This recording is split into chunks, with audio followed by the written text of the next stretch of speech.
یادت نره دوست دارم، خیلی دلم تنگه برات، دار و ندارم و بگیر مال خودت مال چشات. خورشید و بردار و بیار، آفتابی شو به خاطرم، قرارمون یادت نره، دیر نکنی منتظرم، قرارمون یادت نره،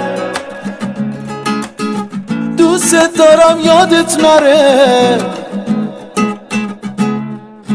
قرارمون ساعتش کنار دل شوره زدن، کنار دل واپسی و ترس یه وقت نیومدن. عاشقم و عاشق تو از همه دیوونه ترم، قرارمون یادت نره، دیر نکنی منتظرم، قرارمون یادت نره.